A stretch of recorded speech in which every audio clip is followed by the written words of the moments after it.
मैं डॉक्टर शशि देपाल। आज हम बात करेंगे आंग्ल मराठा संघर्ष। इसके पार्ट 2 की आज हम चर्चा करेंगे। इससे पहले पार्ट 1 में हम बात कर चुके हैं कि अंग्रेज़ों और मराठों के बीच में संघर्ष की स्थितियां किस प्रकार से शुरुआत किस प्रकार से होती है। 1761 में बालाजी बाजीराव की मृत्यु पानीपत के तीसरे युद्ध के पश्चात हो जाती है और उसके पश्चात उनका पुत्र माधवराव, जो उस समय अल्पवयस्क होता है, वह पेशवा बनता है और इस समय उसका चाचा रघुनाथ राव, या जिसे हम राघोबा के नाम से जाते हैं, वो उसका संरक्षक बनता है। इन्हीं परिस्थितियों में अंग्रेज़ों का दखल मराठों की राजनीति में होता है और जब माधवराव बालिग हो जाता है तो माधवराव संपूर्ण व्यवस्थाओं को अपने हाथ में ले लेता है और वह एक काफ़ी योग्य शासक के रूप में, एक अच्छे पेशवा के रूप में वह सामने आता है। लेकिन दुर्भाग्यपूर्ण उसकी अल्प आयु में, युवावस्था में ही उसकी मृत्यु हो जाती है और यहीं से उनका दुर्भाग्य की शुरुआत होती है।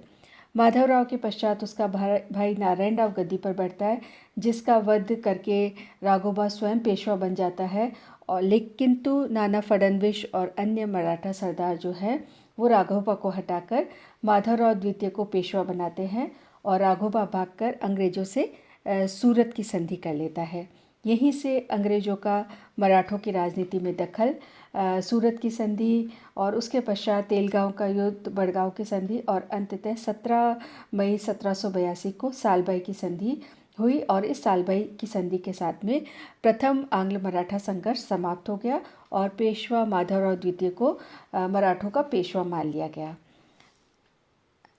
द्वितीय युद्ध की शुरुआत जो है उसकी हम बात करेंगे कि अंग्रेज़ों ने मराठों की राजनीति में हस्तक्षेप करना प्रथम आंग्ल मराठा संघर्ष में शुरुआत हो गई थी और वहीं से दोनों शक्तियों के बीच में संघर्ष की स्थितियां पैदा हो गई थी। इससे पूर्व हम बंगाल भी पढ़ चुके हैं और हम अंग्रेज़ों का भारत की राजनीति में एक एक राज्य के अंदर अंग्रेज़ों का हस्तक्षेप की जब बात करते हैं तो हम प्राय देखते हैं कि अंग्रेज़ जो है यहाँ की जो राजनीति है उसके अंदर विशेष रूप से जब किसी की मृत्यु के पश्चात जब उत्तराधिकार का प्रश्न प्रारंभ होता है तो ऐसे में उत्तराधिकार के मामलों में हस्तक्षेप करके अंग्रेज अपनी सर्वा स्थिति को बनाने का प्रयास करते हैं और वही स्थितियाँ हम यहाँ पर भी देखते हैं।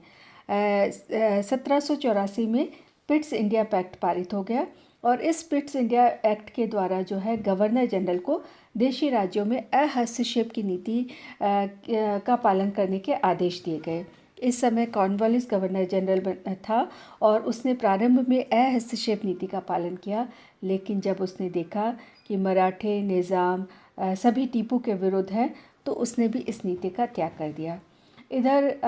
जून 1790 में निज़ाम जो है निज़ाम और फिर जुलाई में 1790 में मराठों से संधि करी और तृतीय मैसूर युद्ध में जो युद्ध था उसमें टीपू की पराजय हो जाती है। तो इस प्रकार से अंग्रेज यहीं से अलग अलग राज्यों के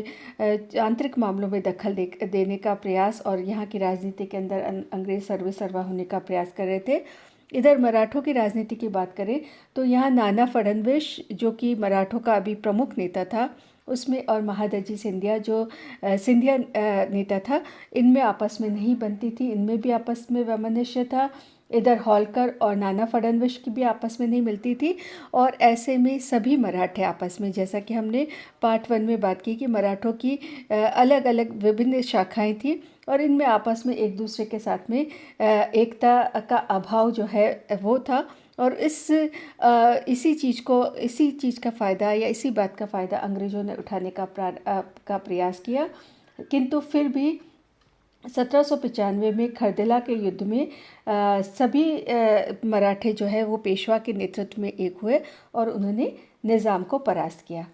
इसी बीच 1796 में माधवराव जो द्वितीय, जिसकी हम बात कर चुके हैं कि वह पेशवा बना था, उसकी मृत्यु हो जाती है और उसकी मृत्यु जब निसंतान हो जाती है तो फिर से उत्तराधिकार का प्रश्न। इस समय तक राघोबा जो है उसके 2 पुत्र होते हैं, बाजीराव और चिमनाजी अप्पा, और इसका एक पुत्र दत्तक पुत्र अमृतराव। ऐसे में सालबाई की संधि जो 1782 में हुई थी, तभी से नाना फडणवीस ने इन तीनों को जुनार के किले में कैद कर रखा था। बाजीराव ने दौलतराव सिंधिया का समर्थन प्राप्त करने का प्रयास किया, किंतु दौलत राव ने चिमनाजी अप्पा का समर्थन करके उसको पेशवा बना दिया। तो नाना जो है उसने सिंधिया का प्रभाव बताते हुए उसने अंग्रेज़ों को की सहानुभूति प्राप्त की और अंग्रेज़ों की मदद से चिमनाजी अप्पा को हटाकर बाजीराव द्वितीय को पेशवा बना दिया गया। और इसी समय भारत में गवर्नर जनरल बनकर लॉर्ड वेलेस्ली आया। यहाँ पर जब भी हम बात करते हैं कि गवर्नर जनरल बनकर कौन आता है, तो इसके साथ में एक महत्वपूर्ण बात ये कि जिस प्रकार का गवर्नर जनरल की जिस प्रकार की सोच है, अगर वो साम्राज्यवादी महत्वाकांक्षी है तो उसकी नीतियाँ, कूटनीतियाँ वो उसी प्रकार से होती है। लेकिन इससे पहले हमने बात की कि हस्तक्षेप की नीति के जितने भी गवर्नर जनरल हुए, उन्होंने कुछ अपना समय शांति से निकाला, हस्तक्षेप की नीति का समर्थन किया